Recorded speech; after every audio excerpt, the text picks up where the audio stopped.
है, कुछ खास है। नेक्स्ट जो टॉपिक है वो है फर्स्ट लॉ ऑफ थर्मोडायनेमिक्स कि पहले हमने जीरोथ लॉ पढ़ा जिसके अंदर हमने देखा कि टेम्परेचर से रिलेशन था कि उसका हमने समझना था। अब हमारे पास फर्स्ट लॉ ऑफ थर्मोडायनेमिक्स क्या है? फर्स्ट लॉ ऑफ थर्मोडायनेमिक्स हमें ये कह सकते हैं, जैसे हमने एनर्जी के बारे में पढ़ा हुआ है, एनर्जी का कंजर्वेशन के बारे में पढ़ा है, energy can neither be created nor be destroyed but can be transferred from one form to another. अब इन्होंने भी यही कहा, लेकिन इनकी जो डेफिनेशन है वो थोड़ी सी हटके है वही, लेकिन हमारे पास किस तरह से इन्होंने ये कहा कि फर्स्ट लॉ ऑफ थर्मोडायनेमिक्स में कि हमारे पास मान लीजिए कि हमारे पास कोई सिस्टम है, इस तरह से कोई सिस्टम है। अब इस सिस्टम के अंदर हमने गैस डाल दी कोई, और इस गैस को हमने हीटअप किया है। जब आप किसी चीज को हीटअप करोगे तो स्टार्टिंग में ये होगा कि उसके अंदर जो गैसेस, जो एनर्जी है वो अंदर जाएगी, इसके सिस्टम के अंदर जाएगी, और इसके अंदर की जो गैस है उसकी इंटरनल एनर्जी को बढ़ाएगी।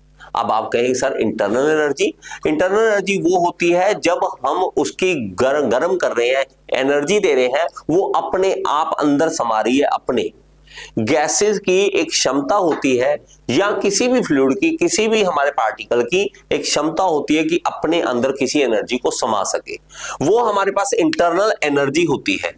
अब मैं अगर इस गैस के मॉलिक्यूल्स को गर्म करूंगा तो ये इसका टेम्परेचर को इंक्रीज करने में लग जाएगा सारा, इसकी टेम्परेचर बढ़ेगा, इसके मॉलिक्यूल्स भागना शुरू कर देंगे और इसको कोई मूवमेंट पे फर्क नहीं पड़ेगा, ये एक जगह पे रुका रहेगा। जैसे कि दूध है, जैसे आप दूध को गर्म करते हो स्टार्टिंग में थोड़ा उबल जाएगा, वो पहले धीरे धीरे अपना टेम्परेचर राइज करेगा, वो अपनी इंटरनल एनर्जी को बढ़ाएगा, और फिर लास्ट में आके पता लगता है कि वो ऊपर की ओर आ गया। अगर मैं एक छोटा सा हल्का सा कागज लेके दूध के ऊपर रख दूं, क्या वो उसको ऊपर उठा देगा? ऑब्वियसली वो उसको ऊपर उठा देगा। जब भी हम देखेंगे कि उसको ऊपर उठा दिया तो वर्क डन होगा, क्योंकि सिस्टम ने क्या किया है, वर्क डन करके दिया है। हमने हीट एनर्जी दी, उसने हमें वर्क डन दे दिया।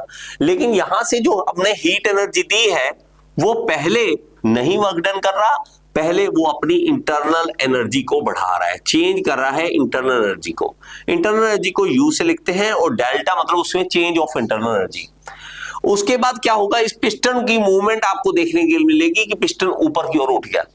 अब पिस्टन जो ऊपर की ओर उठेगा उसको हम कहेंगे कि वर्क डन हो गया। तो हमारी हीट एनर्जी जो है, आपने जितनी भी हीट एनर्जी दोगे वो हमारे पास क्या होगा कि इंटरनल एनर्जी का चेंज होगा और साथ में वर्क डन होगा। यही हमारे पास क्या आता है, फर्स्ट लॉ ऑफ थर्मोडायनेमिक्स कहलाता है कि आपने एनर्जी तो थी आपके पास, एनर्जी को यूज कैसे किया है, एनर्जी को हमने इस तरह से यूज किया है कि यहां से हीट एनर्जी आपने जितनी दी वो सारी की सारी बदल गई, खत्म तो हुई नहीं है, वो इंटरनल एनर्जी को चेंज करने में, इंटरनल एनर्जी को चेंज करने में और साथ में वर्क डन करने के काम आ रही है, साथ में वर्क डन करने के काम आ रही है। इन दोनों का मिक्सचर है।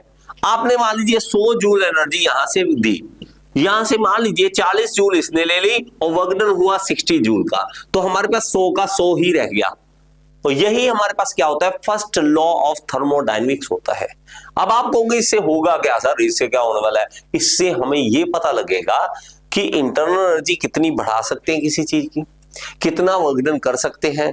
ये नहीं है कि मैंने एनर्जी दी और सारा का सारा वर्क डन कर लूं।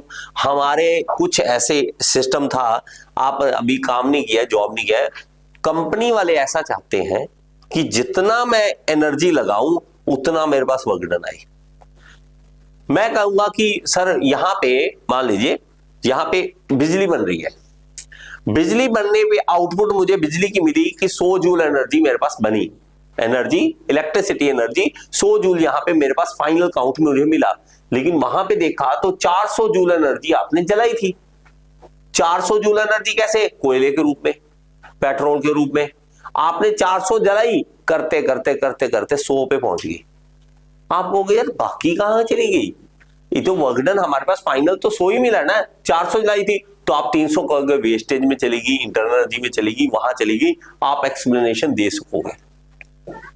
नहीं तो हम तो यही कहेंगे ना, जितना मेरे पास एनर्जी सारी की सारी वो हमारे पास होनी चाहिए। जैसे जैसे आपसे कोई काम करवाएगा ना, अगर 1 लाख रुपए सैलरी देगा तो वो चाहेगा कि 2 लाख का काम करवा लूं इससे, चाहेगा वो, वहां पे एफिशिएंसी बड़ी जबरदस्त निकालना चाहता है बंदा कि अगर इसको 50 हजार सैलरी दूं तो इसके लाख रुपए का काम करवा लूं। वहां नहीं ये देखते कि लॉसेज हो रहे हैं, वहां पे सारे ये दिखा देंगे कि एफिशिएंसी बढ़े। यहां पे हमारे पास क्या है कि जितनी हीट एनर्जी हमारे पास आए वो एक्चुअल में दो चीजों में कन्वर्ट होगी। तो इसी को फर्स्ट लॉ ऑफ थर्मोडायनेमिक्स कहते हैं। बात समझ आई? सिंपल सी बात है, लिख लो इसको डेफिनेशन लीजिए। According to this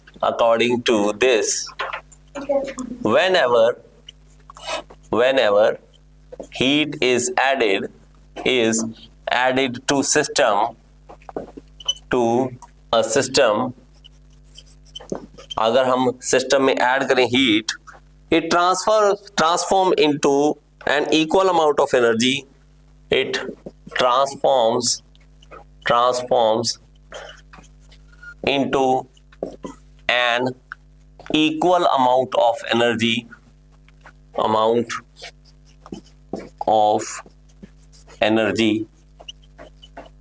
in different forms,